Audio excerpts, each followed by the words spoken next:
देश और प्रदेश के अंदर चुनावी बिसात बीत चुकी है। यानी कि स्टेट में चुनाव हो रहा है। हरियाणा प्रदेश के अंदर भी चुनावी बिसात बिछती जा रही है। जैसे कि बीजेपी ने अपना प्रदेश अध्यक्ष बदल दिया है और नायब सिंह सैनी को प्रदेश अध्यक्ष बनाया है धनखड़ की जगह। यहाँ हम पहुँचे हैं एक इनेलो नेता के पास, उसके आवास के ऊपर, जिन्हें हाल ही में इनेलो का जिला अध्यक्ष बनाया गया है। और जो पूर्व में, आइए उनको पकड़ते हैं। जैन साहब मिले हैं हमें, जो अतिशय क्षेत्र के प्रधान भी हैं, और इनको बधाई देते हैं कि चोरी छुपे आप इनेलो के जिला अध्यक्ष बन गए हैं। आपको बधाई हो। जैन साहब, हमें पता लगा इसलिए और आपके पास पहुँचे हैं। और इम्प्रूवमेंट ट्रस्ट के आप चेयरमैन भी रहे हैं हाँसी के, और जिला अध्यक्ष एकदम से बनना। बहुत सी पार्टियों में आपने यानी कि इनेलो में बहुत काम किया। आइए चलते हैं, इनसे बात करते हैं। राजनीतिक सरगर्मियाँ बड़ी तेज़ हैं प्रदेश के अंदर भी, और आपका राजनीतिक कद बहुत ऊंचा रहा सर, और बड़े राजनीति के बड़े प्रकांड पंडित भी कहलाते हैं कि जो भविष्यवाणी करते हैं वो सच भी निकल आती है। मैंने कौन सी भविष्यवाणी की है तो बताओ आप। तो मैं आपसे जानूंगा सर। हाँ जी, इनेलो से हमेशा जुड़े रहे आप। बहुत 92 में जुड़ा था। हाँ, एक सच्चे सिपाही की तरह। हाँ जी, और इनेलो ने आपके ऊपर बड़ा फेथ किया। हाँ जी, प्रदेश के अंदर भी बीजेपी ने कुछ चेंजेस किए हैं। हाँ जी। हाँ, आइए। तो नायब सिंह सैनी को उन्होंने अध्यक्ष बना दिया है, प्रदेश अध्यक्ष बीजेपी ने, हाँ जी, और धनखड़ जी को किनारे कर दिया है। हाँ जी। क्या करवट लेगा प्रदेश? ये तो पॉलिटिकल वो है, हर आदमी कोई भी हो, कोई सी भी पार्टी हो, गेम तो खेल लगे ना अपने। अच्छा। अब धनखड़ साहब जो है ना, जाट उससे बिलोंग करते बिरादरी से, तो भाजपा तो हमेशा सोचते हैं कि नॉन जाट राजनीति खेल ली जाए। अच्छा, तो इसलिए नायब सैनी जी को दिया उनको। उन्होंने गैर जाट की राजनीति कर रही है। बिल्कुल गैर जाट की राजनीति। हाँ, उनको मालूम है कि अब की बार जो है, क्योंकि हरियाणा डोमिनेटेड बाई जाट है, लेकिन उनको ये मालूम है कि अब की बार जाट शायद हमारा साथ नहीं देंगे, तो इसलिए धनखड़ साहब को दरकिनारे कर दिया। कहते हैं कि मुन्नी बदनाम हुई। बीजेपी तो पाक साफ दामन रखती है, और जेजेपी बार बार उस पर आरोप लगते हैं कि शराब घोटाले के ऊपर, डिप्टी सीएम पे, इस तरह के कई ऐसे करप्शन के आरोप भी लगे और भी लगे, जो सिद्ध तो नहीं हुए, लेकिन आरोपों के घेरे में हमेशा जेजेपी रही।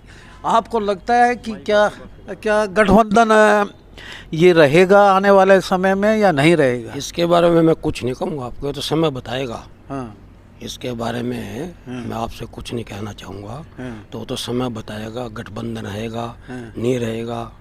दूषण जी है, ठीक है, डिप्टी सीएम है, मेरा आदरणीय मेरे भतीजे है, ठीक है, तो इसके बारे में मैं आपको कुछ नहीं कह सकता कि गठबंधन रहेगा नहीं क्योंकि रहेगा। चौधरी वीरेंद्र सिंह जो बीजेपी के, उनके पुत्र जो हैं सांसद हैं, हाँ जी, ब्रजेंद्र सिंह जो आईएएस भी रहे।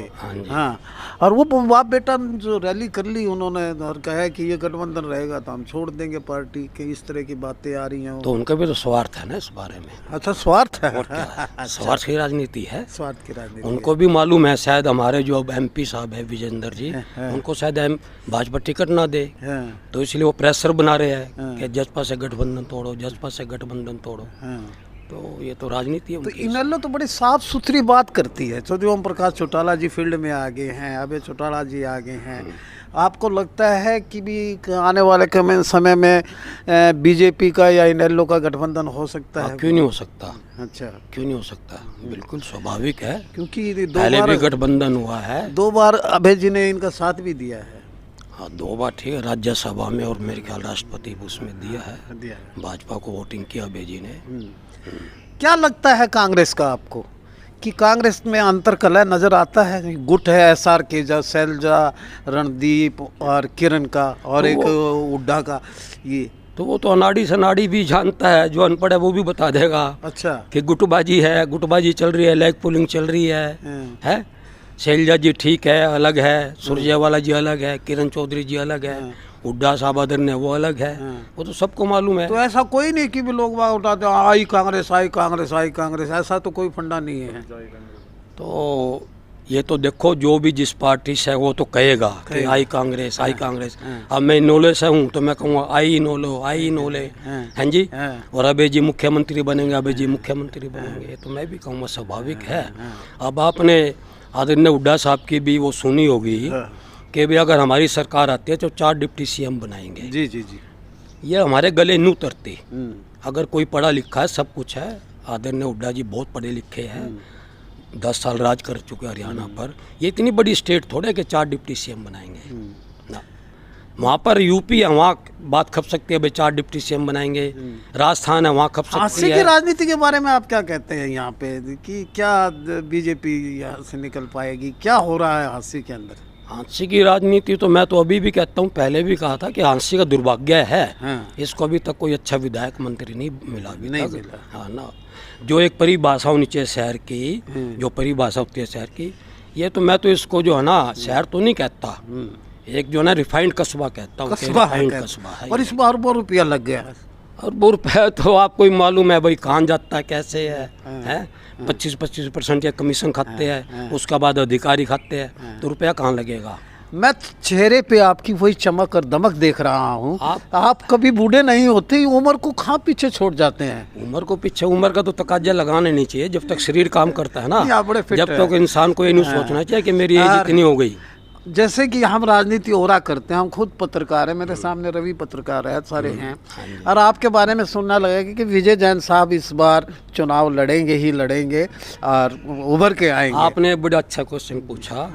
क्योंकि जो और अदर राजनीतिक दल है, उन्होंने सोचा था कि खाली मैदान पड़ा है तो इन लोगों की तरफ से कोई है नहीं। और मुझे तो ये सोच रहे थे भाई विजय जैन तो गया, विजय जैन तो पॉलिटिक्स से दूर चला गया। सोचने वाले तो सोचते थे ना, लेकिन अब विजय जैन ने खुट्टा गाड़ दिया आकर। खुट्टा गाड़ दिया। हाँ। देखो जी, हम बता रहे हैं व्यूअर्स और हमारी जनता जनार्दन हांसी सुन रही हो, तो इनकी पीड़ा है हांसी को लेके कि अरबों रुपया लगने के बाद भी हांसी को कोई ज़्यादा खूबसूरत नज़र नहीं आता है। लेकिन विजय जैन जी ने कहा कि हांसी का दुर्भाग्य है कि आज तक ऐसा कोई एमएलए नहीं मिला। मैंने वहाँ भी बोला था, पंचायती रालमरा ग्राउंड में काफ़ी साल पहले हमारे आदरणीय अतर सिंह सैनी जी भी बैठे थे, विनोद बिहाना जी भी बैठे थे, शायद उस टाइम बाबूजी अमीरचंद मक्कड़ जी भी थे। जो था मैंने कहा था, दो शब्दों में सभी को लपेटे में लपेट दिया था कि ये हांसी का दुर्भाग्य है। वो मेरे मुंह की तरफ देख रहे, जो सच्चाई है बोली है। आप खुद देख लीजिए, हांसी तो बड़ा पुराना वो रहा है। इस शहर का नाम तो बाद में आता था, पहले हांसी का जिला बनेगा, जिला बनेगा। पहले तो हांसी का नाम आता था, लेकिन हांसी का आप हालात देख लीजिए। क्या लगता है? मुझे तो नहीं लगता, जब तक परिश्रम नहीं होगा, जब तक जिले का कोई मतलब नहीं होगा। ये तो सब एक हवाई बातें हैं। जिला बनेगा, जिला बनेगा। तो हमारी प्रतिष्ठा क्षेत्र के प्रधान भी हैं। नहीं, वो तो कोई नहीं, लेकिन मैं एक और आपसे बात हाँ, बताइए सर। ये तो आप भी जानते हो, जब विधानसभा का सेशन चलता है, हाँ, ठीक है, विपक्ष नेता तो आदरणीय हुड्डा साहब है, लेकिन विपक्ष नेता असली में देखा जाए तो अभय सिंह चौटाला है।